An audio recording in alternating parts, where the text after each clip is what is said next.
Je vais essayer de prendre des vacances, de ne pas travailler et de faire en sorte que l'activité continue de tourner. Ça, c'est Valentin Decker. Il aide les créateurs à publier leurs idées en ligne et à en vivre avec un business de freelance. Et c'est d'ailleurs pour ça qu'il crée du contenu sur LinkedIn, qu'il co-organise avec Kylian Talin le défi Brick depuis maintenant plusieurs années et qu'il a créé 2 programmes de formation, le plongeoir et l'accélérateur. Dans cette interview, on a échangé sur la difficulté que peut représenter la vente de formation. Vendre une formation une fois, c'est entre guillemets facile. Ouais. Par contre, en faire une source de revenus stable et répétable dans le temps, ça qui est difficile. Il m'a parlé de sa façon de créer ses programmes.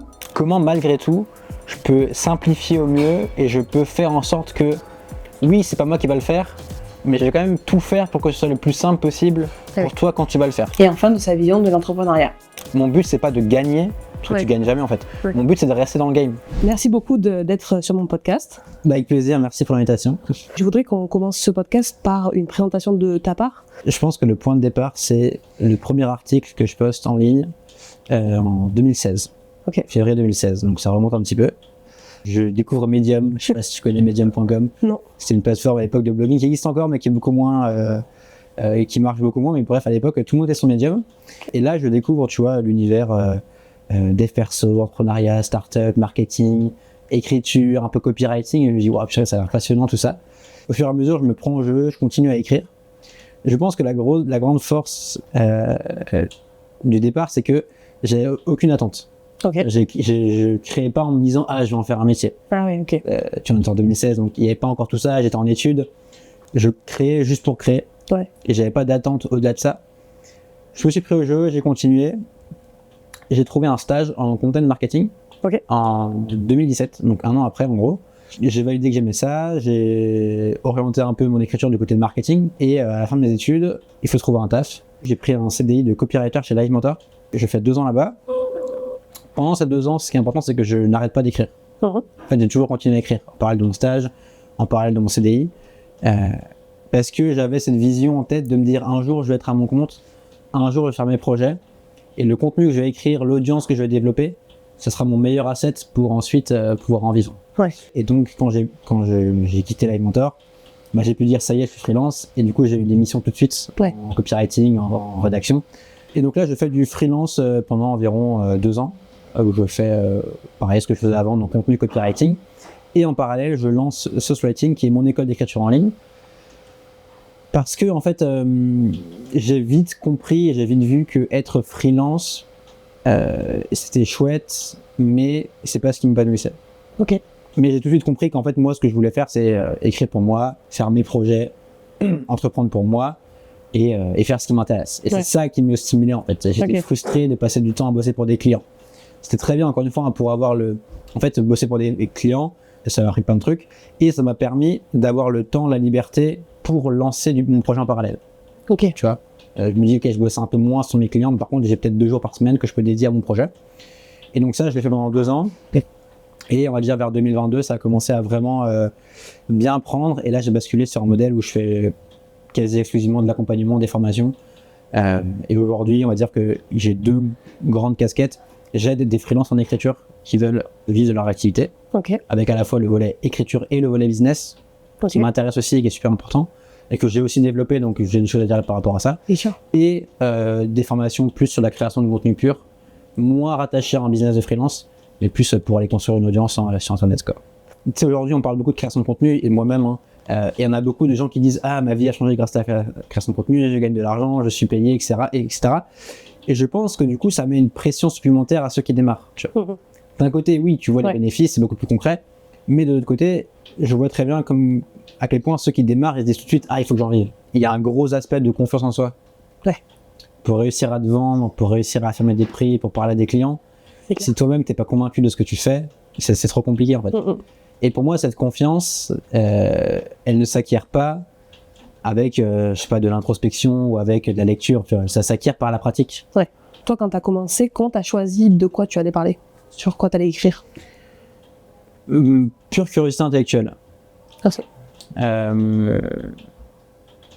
Moi, j'aime bien dire, toi, tu as un peu 2 phases, tu as 2 types de contenu. Tu as un peu le côté, le contenu entrepreneur. Donc, c'est le contenu que tu vas poster, par exemple, pour performer, pour aller attirer des clients, pour toucher la cible. Et t'as le contenu plutôt côté créateur, Ouais. où c'est plutôt un contenu qui part de toi. Où tu t'en fous de si ça va performer ou pas. Par contre, t'as un truc à dire et t'as envie de le raconter. Ouais. Moi, mon parcours, ça a été de démarrer largement par le côté créateur. Parce que déjà, à l'époque, encore une fois, je savais pas qu'on pouvait en vivre, je connaissais pas tout ça. Donc je me suis dit, bon, bah, qu'est-ce qui m'intéresse? Au début, je lisais des livres et je les résumais. Ouais. Ça a démarré comme ça. Ok. Et c'est ça qui m'a permis, bah, encore une fois, de me muscler, de me faire la main, de commencer à écrire, de découvrir l'univers, de commencer à aimer ce que je fais.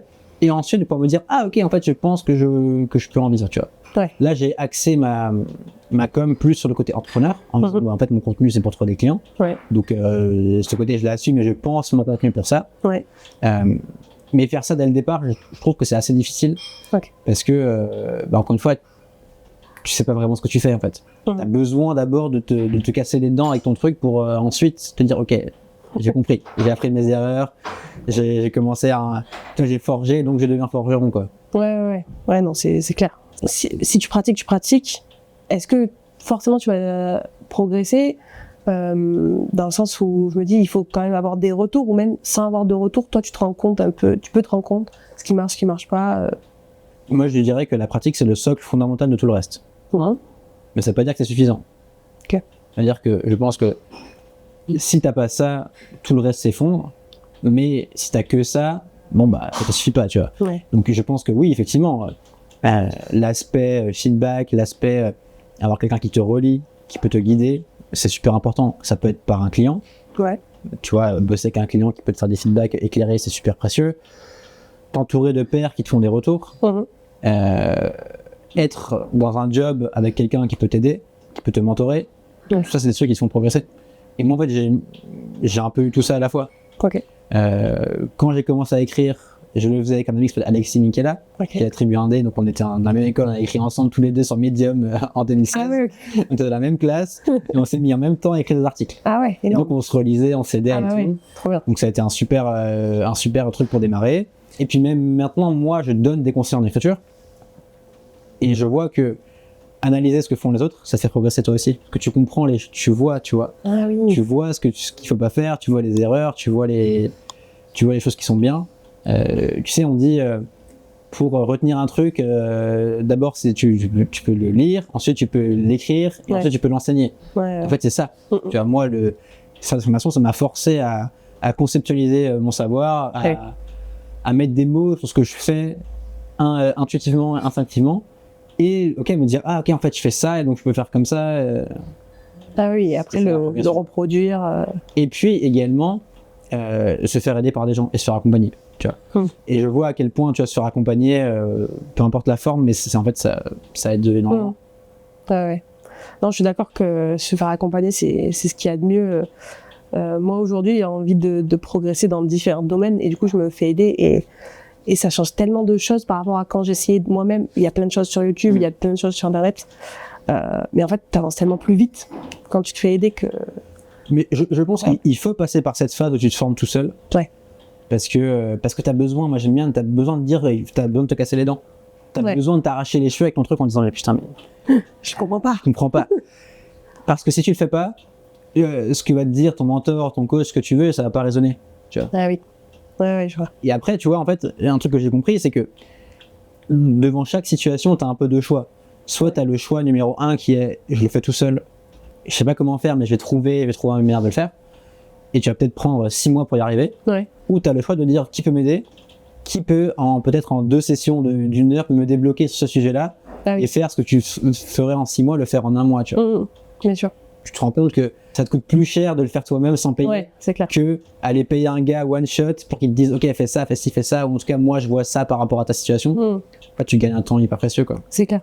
Mais c'est vrai que c'est très intéressant ce que tu dis dans le sens où c'est dur de se faire aider sur tout en général. Moi je peux prendre l'exemple de la vidéo, c'est dur de dire à quelqu'un apprends-moi à faire de la vidéo. En règle générale c'est trop, il y a trop de choses. Alors que si je dis je veux progresser sur le storytelling pour scripter, bah là je sais à qui je dois faire appel et je sais que je vais pouvoir progresser rapidement, donc c'est intéressant. Et toi du coup tu as une formation donc sur l'écriture.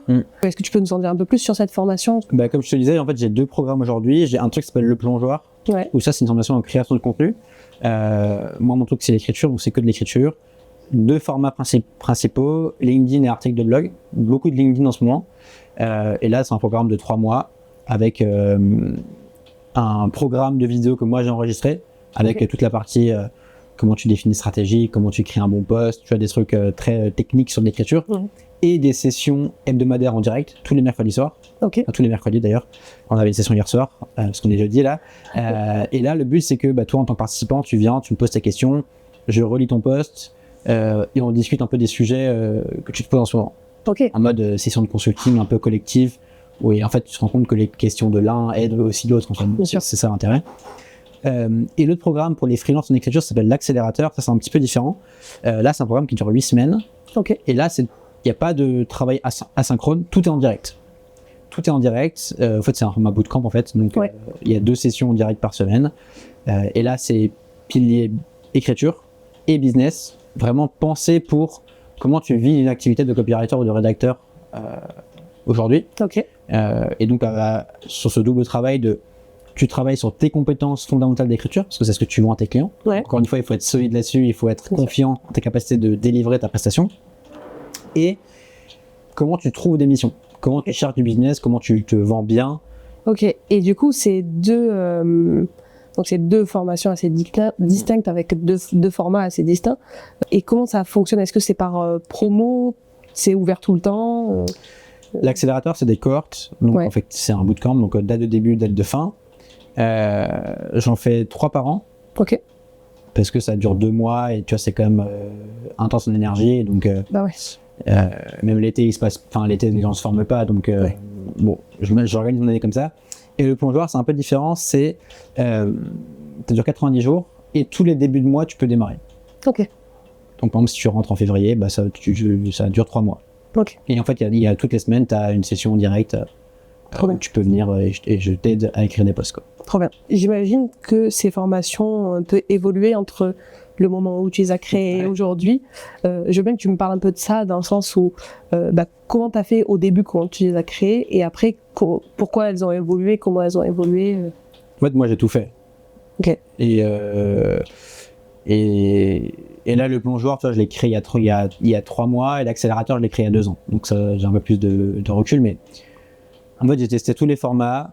J'ai fait des mini bootcamps de 10 jours. J'ai fait des bootcamps de 12 semaines uniquement écriture. À un moment, j'avais un Slack payant où j'ai dispo tout le temps. J'ai fait de l'individuel. D'ailleurs, je fais aujourd'hui un peu d'individuel aussi. J'ai fait des formations uniquement enregistrées. Enfin, j'ai tout testé. Et aujourd'hui, le format que j'ai, c'est selon moi le meilleur compromis entre ce qui a le plus de valeur pour la personne. C'est toujours ça le premier critère. Là où moi je me retrouve le plus en termes d'épanouissement, en termes de calendrier, d'agenda, d'organisation, en termes financiers. En fait, l'un des gros sujets quand tu fais la formation, c'est comment est-ce que tu vends une formation une fois, c'est entre guillemets facile. Par contre, en faire une source de revenus stable et répétable dans le temps, ça qui est difficile. C'est clair. Donc en fait, je fais plein de tests par rapport à ça. Et les éléments qui marchent bien, c'est avoir une date de début, une date de fin, parce que ça crée un peu de l'urgence chez les gens, tu vois. Et en fait, tu peux pas attendre pour t'inscrire, c'est maintenant ou pas. Le côté nombre de places limitées, ça crée aussi un petit sentiment de je veux être dedans. Et en fait, c'est ça l'enjeu, c'est de trouver un modèle à la fois où tu transmets le mieux ce que tu peux transmettre, où les gens en tirent le plus de valeur, où les gens ont des résultats, et où toi, en fait, tu arrives à créer un business autour de ça. Et cette équation, tu vois, j'ai mis beaucoup de temps à la trouver. D'ailleurs, certainement continuer à évoluer. Je prétends pas avoir trouvé le modèle parfait. Il y a plein de gens qui font différemment, il y a plein de gens qui font des trucs qui fonctionnent. Mais en tout cas, à l'instant T, j'ai le sentiment d'avoir trouvé un truc qui marche bien, en disant en fait, le plongeoir, donc c'est un peu le niveau 1 pour créer du contenu. Et le niveau 2, c'est l'accélérateur où maintenant tu peux en vivre et créer un business autour. Et de façon plus concrète, comment tu arrives à écrire une formation? Parce que par exemple, toi, tu écris beaucoup de posts LinkedIn ou de blogs, tu as écrit beaucoup de blogs, tout ça, donc c'est assez court. Mais là, une formation, c'est beaucoup plus long. Comment tu structures ce genre de choses? En fait, c'est des sujets auxquels je réfléchis tout le temps. Donc, j'ai tout le temps des réflexions sur... Même, tu vois, ce que j'écris sur LinkedIn, mon contenu nourrit mes formations. Ce que je vois sur LinkedIn nourrit ce que je vois dans les formations. En fait, c'est un écosystème dans lequel je baigne depuis maintenant, 2016, donc ça commence à faire longtemps. J'ai vu à la fois du côté CDI, côté stage, côté freelance. J'ai eu un alternant, donc j'ai aussi eu le côté, j'aide quelqu'un, je chapeaute un peu ça. Je travaille avec des freelances aussi, donc je vois, en fait, j'estime avoir une plutôt bonne vision de mon métier et de ce que je fais. Et ça me nourrit énormément. En fait, c'est ça qui me donne la matière pour faire mes formations. Et après, il y a un truc très simple, c'est que tu ouvres un document et tu notes tout ce qui te paraît intéressant, pertinent, tout ce que tu veux transmettre. Tous les points de frustration aussi, je pense, tu vois les trucs que les gens n'arrivent pas à faire, ou les questions que se posent les gens, ou les sujets récurrents sur LinkedIn, tu vois, c'est toujours le même truc, c'est ton positionnement, tes tarifs, comment tu trouves des clients, qu'est-ce que tu proposes, comment tu te vends, etc. C'est toujours le même sujet, et tu essaies de faire une trame qui soit cohérente. Peut-être que l'une des forces, entre guillemets, c'est que j'arrive à lancer vite des choses. Et donc ça veut dire que en fait, tu testes une version, et après tu peux l'itérer, quoi. Tu vois comment ça réagit. L'accélérateur, ça fait peut-être, là je suis la 7e ou la 8e promo actuellement. Et à chaque fois je me demande qu'est-ce que je peux améliorer. Tu vois, au début par exemple c'était 4 semaines, là c'est passé à 8 semaines. Il y a plein de trucs que je modifie sur les travaux que je demande de faire. Je pense que c'est illusoire de se dire que ta première version de ta formation elle va être parfaite. Fais un truc qui te fait sens, essaie d'avoir un truc cohérent de bout en bout. Et après, sois flexible pour la faire évoluer, pour l'adapter à ce que disent les gens. Et je me mets beaucoup de pression sur ce que les gens vont en retirer. Donc, quand je vois des gens qui repartent de mon programme en n'ayant pas avancé autant que je l'aimerais, je me dis putain, ça fait chier, quoi. Et après, tu as toujours ce côté entre t'as beau faire le maximum de ton côté, à un moment, c'est toujours l'autre qui va l'appliquer, tu vois, je peux pas faire à sa place. Mais moi, je trouve que je me pose la question de comment, malgré tout, je peux simplifier au mieux et je peux faire en sorte que, oui, c'est pas moi qui va le faire, mais je vais quand même tout faire pour que ce soit le plus simple possible pour toi quand tu vas le faire. Je pense que c'est ça la bonne question à se poser. Et ça, c'est un travail sans fin, en fait.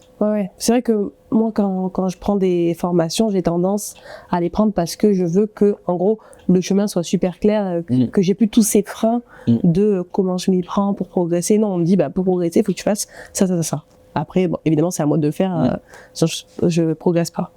Et donc là, tu parles beaucoup de comment les gens, avec quoi les gens ressortent, tout ça.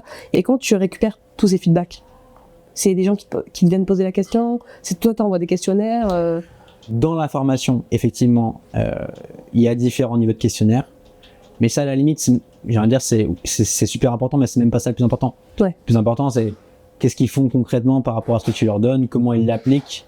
Ça, c'est du feedback qui est un peu informel, mais qui est hyper précieux. C'est-à-dire, je te donne un truc, je regarde comment tu l'utilises et comment comment tu t'en sers. Donc là, je trouve que c'est un bon feedback. Voir aussi, à la fin, tu vois, quelques mois plus tard, qu'est-ce qu'ont réussi à faire les gens et qu'est-ce qu'ils n'ont pas réussi à mettre en place. Donc ça te donne des idées, des pistes sur qu'est-ce que tu peux mieux faire et sur quoi il faut insister dans le programme. Tu vois, la prospection, c'est toujours le truc central, tu vois. Dans le programme, ils le font bien et après, ils sont moins rigoureux. Du coup, moi, je me demande, ok, comment est-ce qu'on fait pour que ce que tu mets en place dans le programme, ça soit assez solide pour que tu continues à le faire de manière aussi rigoureuse après. Il y a un gros sujet par rapport à ça. Donc là, je me questionne beaucoup là-dessus et je réfléchis à plein de choses pour aller plus loin ensuite derrière, bref, pour faire par rapport à ça. Et après, je pense que il faut tout le temps être en récolte de feedback. Et déjà, je pense que c'est le gros intérêt quand tu crées du contenu, c'est qu'à un moment, tu apprends à voir le monde comme un créateur de contenu. C'est-à-dire que chaque interaction, chaque discussion, chaque pensée que tu as, ça peut être de la matière première pour un contenu. Donc, tu vois, chaque truc de ta journée, ça peut être un point de départ pour un post LinkedIn que tu vas écrire, par exemple. Tu vois. Là, maintenant, tu vois, ça fait 4 ans que je donne des formations. J'ai intégré ce truc de me dire que chaque fois que je vois des gens qui posent des questions, il y a des sujets récurrents, des incompréhensions, je me dis, ça, c'est un truc sur lequel je dois insister dans mes programmes. Ça, c'est un truc sur lequel je peux rebondir dans mes contenus et dans mon accompagnement aussi, quoi. En fait, tout me sert de matériel. C'est trop bien. Et tu vois, le contenu que je crée sur LinkedIn, par exemple, où là, je fais un post tous les jours, c'est aussi une manière de tester des idées, de tester des pensées, de tester des enseignements que je partage et de voir comment ça réagit. Et en fait, là, je commence à l'avoir tellement fait que j'ai souvent des gens qui me disent « Ah, tu rentres dans ma tête ». Mais c'est parce qu'en fait, je l'ai tellement bouffé Ouais. et j'ai parlé à tellement de gens et j'ai tellement lu de trucs par rapport à ça qu'à un moment, tu arrives à maîtriser, enfin, tu arrives à comprendre ou anticiper ce que les gens ont envie vraiment qu'ils le vivent, quoi. C'est clair. Ah, c'est énorme. Mm. C'est énorme. Est-ce que tu te dis, bon, bah, sur la création de contenu, je travaille tant d'heures par semaine, sur la formation, c'est tant d'heures par semaine, ou c'est un peu plus au feeling Dans ma journée, j'ai peut-être 2-3 règles. Tu bouges Ok. pas. C'est pas de call le matin. Ouais. Parce que le matin, c'est là où je suis plus productif, j'ai le plus d'énergie. Donc, je veux préserver ça pour faire du deep work et pour faire mes contenus. Et ensuite, là, en ce moment, ça évolue, mais depuis 1 an, globalement, je démarre tous les jours par 1 heure et demie de travail sur le SEO de mon site. Ok. Donc, soit j'écris des articles, soit je fais des optimisations. Donc, c'est la création de contenu. Et ensuite, j'enchaîne par un post LinkedIn, où je me bloque globalement 1 demi-heure, 45 minutes. Ok. Tous les matins, Tous les matins. sans exception. Ah ouais. Et après, je cale tout le reste. Ok. Donc, typiquement, tous les programmes que j'anime, c'est toujours après 13h. Je m'organise en fonction de temps. En fait, j'ai mes blocs du matin qui bougent pas. Ouais. Et après, le reste, ça dépend un peu des priorités et des urgences du moment, quoi. Bien sûr. Oui, de toute façon, on peut pas avoir une semaine fixe. Ouais, puis moi j'ai compris que je suis quelqu'un de. Enfin, j'aime les routines, donc je prends du plaisir, je me sens bien là-dedans, et c'est ce qui permet de. En fait, il n'y a pas de secret, tu vois. C'est si tu veux faire un truc, il faut que ce soit une priorité. Ouais. Il n'y a pas de question de temps, il n'y a que des questions de priorité. Et donc, si t'as pas le temps de faire un truc aujourd'hui, c'est que peut-être que c'est pas assez haut en termes de priorité. Ah oui. Moi, je sais que créer du contenu, c'est ma priorité. SEO LinkedIn, donc je le mets en premier. Ah oui, ok. Parce que je sais que si je le mets à 17h, ça va sauter. Ouais. À 17h, t'es fatigué, t'as eu ta journée, tu te dis, oh. Non, en fait, tu le fais quand t'es frais, quand le matin, et une fois que tu l'as fait, cette case, elle est cochée, t'y penses plus, c'est publié, et ta journée est déjà réussie. Ah oui, oui. Ouais, c'est clair, faut vraiment prioriser pour atteindre tes objectifs. Ok, intéressant. Et du coup, quand tu t'installes pour écrire un post LinkedIn, comment ça se passe? Tu pars, t'as toujours une petite idée? Ouais. C'est super dur d'écrire quand tu pars de zéro. Ouais. Quand tu t'assois le matin et que tu dis, ok, là je vais écrire un post, de quoi je vais raconter, c'est super compliqué. Clair. Parce que faut avoir l'idée, faut que ce soit intéressant, ensuite faut l'écrire. Bref, le process il est complexe. Donc moi j'ai un truc où en fait j'ai juste une page Notion très simple où dès que j'ai une idée, je la note dedans. Et c'est juste des bouts de phrases, c'est juste des fois j'ai des idées d'accroche, des fois j'ai des pensées que j'ai eues, et je les mets dedans au fil de la journée. Et ensuite, quand j'écris mon post le matin, j'ouvre ce document, je pioche dedans et je me demande qu'est-ce qui m'inspire. Ok. Et j'écris là-dessus. Ok. Et après, maintenant, encore une fois, je l'ai tellement fait que ça va assez vite. Maintenant, mon post LinkedIn, en un quart d'heure, il est écrit. Mais parce que j'en ai fait peut-être 500, tu vois. Au début, ça prend du temps, il faut l'accepter. Il faut se muscler. Tu ne peux prétendre à rien si t'es pas toi-même régulier dans ce que tu fais. C'est clair. Et du coup, une fois que t'as cette idée, tu t'es inspiré et tout, après, est-ce que t'as, je sais pas, une trame à suivre, ou on parle beaucoup de dark narrative, ce genre de choses, est-ce que t'as un modèle que tu suis, ou c'est vraiment, ça dépend Moi, je pense que si je devais mettre des mots dessus, c'est d'abord, je me demande qu'est-ce que je veux raconter, c'est quoi le message de mon post, c'est quoi l'idée avec laquelle j'ai envie que mon lecteur reparte, et ensuite, je me demande comment est-ce que je transmets ça au mieux. Comment est-ce que je structure mon contenu pour que cette idée, à la fin, mon lecteur, il la retienne. Je pars de la fin, et ensuite, je réfléchis à l'envers. Et donc ça m'aide à structurer le post. Moi, le conseil que je donne beaucoup, c'est fais-toi un mini plan sur papier de ce que tu veux raconter. Ok. Dis-toi, tu as 4 bullet points, j'ai dit ça, ensuite ça, ensuite ça, et ensuite ça.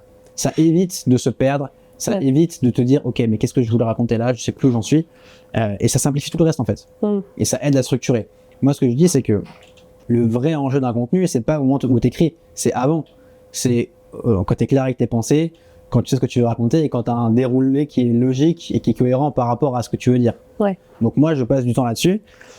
Et ensuite, précisément sur LinkedIn, quand j'ai terminé mon post, je fais une relecture en me disant, ok, comment est-ce que j'exprime des choses, comment est-ce que je suis plus impactant.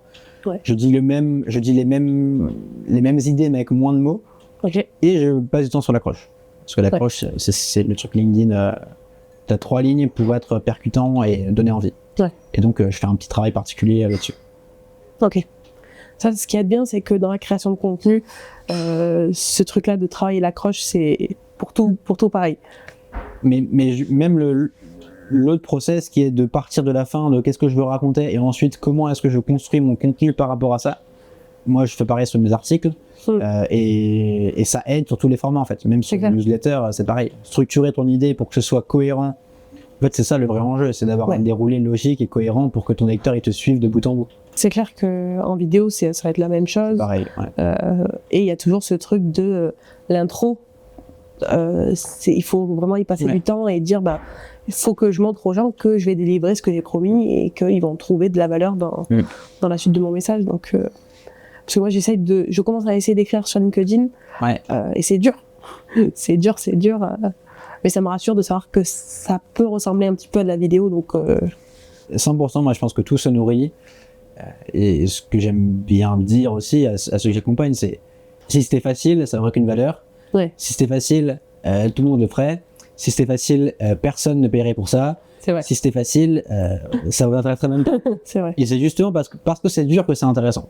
Et une fois que tu l'as fait beaucoup, tu as créé une forme de barrière à l'entrée. En fait, ton année à écrire tous les jours, pour te l'appliquer, pour te la répliquer, c'est un an à écrire tous les jours, tu vois. Et c'est pareil en vidéo. Toute l'expérience que tu accumules en faisant plein d'interviews, en allant filmer des dizaines de fois, ça, personne ne peut te le voler. C'est clair. Ouais, non, c'est clair. Pratique, quoi. Genre, quoi que tu fasses, faut pratiquer.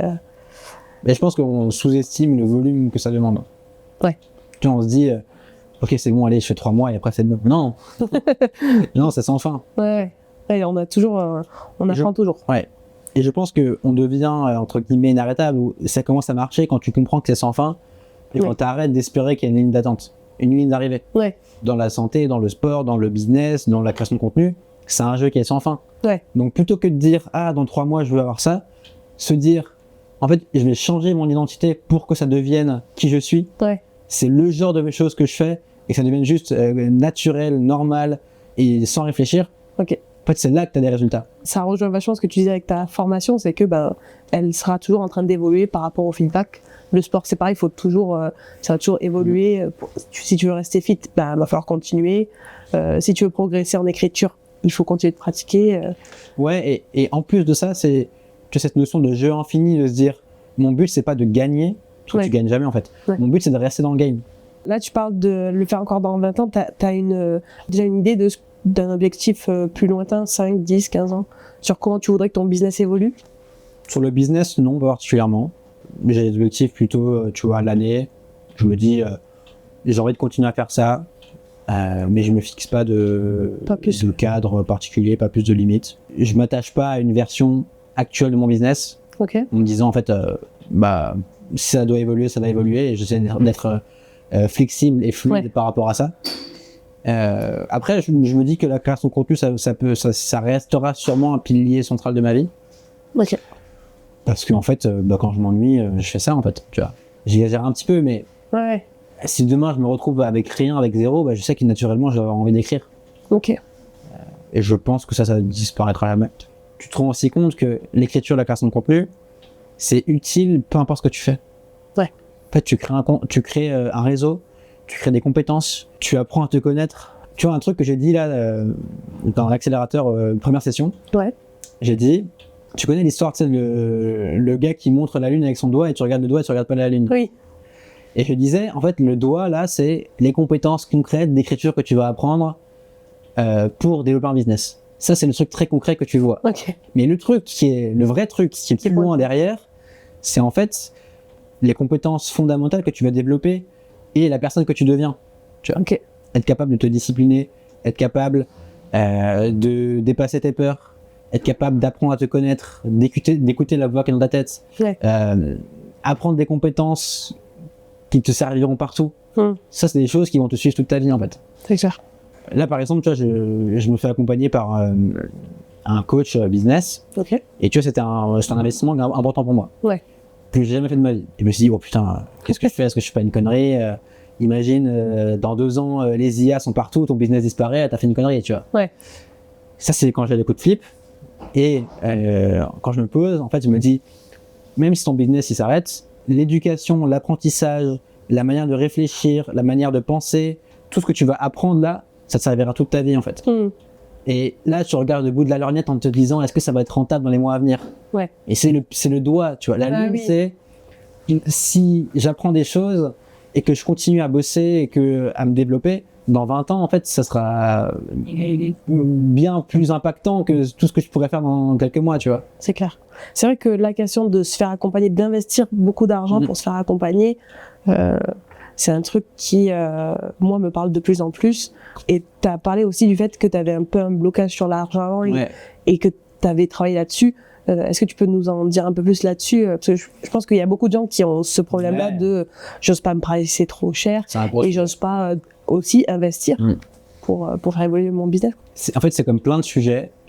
Tu as besoin d'arriver à un niveau de maturité pour les comprendre. Tu as quelqu'un qui débute, il lit des posts LinkedIn, il lit mes newsletters, il lit des sujets, et il y a des choses qu'il va comprendre et des choses qu'il va passer à côté.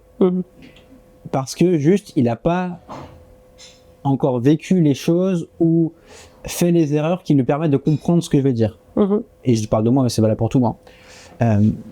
Et typiquement, je trouve que le sujet de l'argent, le truc de se faire accompagner, quand on n'est pas dans ce délire-là, on se dit ah ouais, c'est un truc de vendre d'information ou c'est un truc de gars qui vend des trucs, ok, blablabla, bullshit, tu vois. Ce que je me suis dit pendant longtemps. Mais je pense que ça, c'est typiquement une réflexion que tu as quand tu es un peu au stade débutant ou au stade zéro de ton aventure, tu vois. Et c'est pas un truc naturel. La personne, enfin, le schéma moyen, c'est plutôt tu vas à l'école, à 25 ans, tu as terminé, et ta partie éducation de ta vie, elle est terminée. Après, tu vas bosser. Après, tu vas récolter les fruits de ce que tu as semé, tu vois. Donc, c'est compliqué. Et moi, je vois bien à quel point, tu vois, il y a 3 ans, j'étais pas du tout prêt, j'étais pas mûr pour investir, ça me faisait peur. Je voyais ça comme une charge et pas comme un investissement. Je voyais plus ce que j'avais à perdre.